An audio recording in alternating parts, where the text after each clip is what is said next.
देखिए, कथा सुनने के लिए हमें हाथ में एक फूल लेना होता है और अब जब पूजा के लिए आप संकल्प कर लेते हैं उसके बाद हमें हाथ में फूल और गेहूं लेकर कथा सुननी होती है। जो आंचल में हमने बांधा था ना गेहूं, वही हमें कथा सुनने के लिए हाथ में लेना होता है।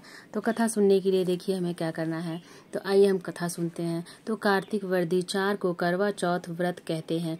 इसमें गणेश जी का पूजन व व्रत सुहागिन स्त्रियां अपने पति की दीर्घायु के लिए करती हैं। प्राचीन काल में द्विज नामक ब्राह्मण के 7 पुत्र और एक वीरावती नाम की कन्या थी। वीरावती प्रथम बार करवा चौथ का व्रत के दिन भूख से व्याकुल मूर्छित होकर पृथ्वी पर गिर पड़ी।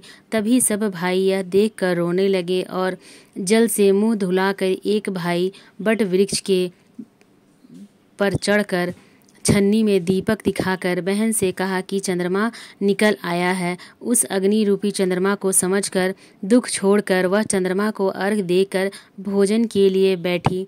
पहली कौर जैसे ही उसने अपने मुंह में डाला तो उसमें बाल निकल जाता है। दूसरे कौर में उसे छींक आती है। तीसरे कौर में उसके ससुराल से बुलावा आ गया। ससुराल में उसने देखा कि उसका पति मरा पड़ा है। संयोग से वहाँ ब्राह्मणी और वीरावती उसे देखकर विलाप करते हुए बोली, हे माँ, की किस अपराध का फल मुझे प्रार्थना करते हुए बोली कि मेरे पति को जिंदा कर दो। इंद्राणी ने कहा कि तुम्हारे करवा चौथ का व्रत बिना चंद्रोदय चंद्रमा को अर्घ दिए बिना ही खोल दिया है। यह सब उसी का फल है।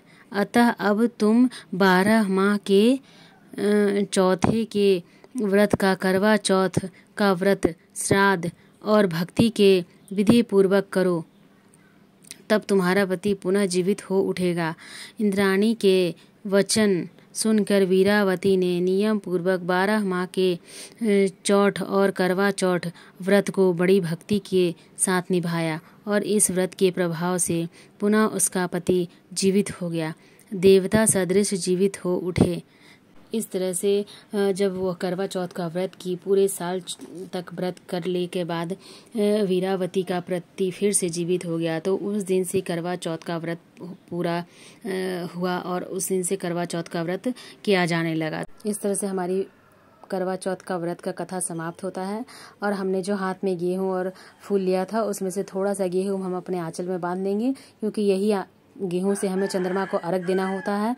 तो इस तरह से हमें गेहूं को अपने चुंदरी में या आंचल में, जो भी आप बहने हैं, शादी का जोड़ा है जो, उसमें आप उसके कोने में बांध लीजिए। फिर चंद्रमा को अर्घ देने के लिए आपको इसी से देना होता है। तो इस तरह से हमें अपनी कथा में से थोड़ा सा गेहूं जो हमने हाथ में लिया था सुनने के लिए, उसे अपने आंचल में बांध दीजिए। जब चंद्रमा को अर्घ देने जाएंगे तो इसे खोलिएगा और जो गेहूँ हमने हाथ में बच जाता है उसे हम करवा माता को समर्पित कर देंगे। थोड़ा सा हम इस लोटे में डाल देंगे, जो जल का लोटा हम रखते हैं ना, उसमें भी डाल देंगे और थोड़ा सा हमें समर्पित कर देना होता है माता को। और भी बहुत सारी प्रचलित कथाएं हैं, तो मैंने आपको एक ही कथा सुनाई है। तो इस तरह से आप करवा चौथ का व्रत कीजिए और कथा जरूर सुनिए। कथा सुनने के बाद ही आपका व्रत पूरा होता है। किसी भी व्रत में कथा जरूर सुननी चाहिए। इसके बाद आप चाहें तो एक गणेश जी की भी कथा सुन सकते हैं। गणेश जी की भी कथा सुनना हर एक व्रत कथा में बहुत ही ज़रूरी होता है। तो आप करवा चौथ पे गणेश जी की भी कथा सुनिए। आपको मेरा वीडियो कैसा लगा कमेंट करके ज़रूर बताइएगा। जय करवा चौथ माता की। आप सभी का व्रत सफल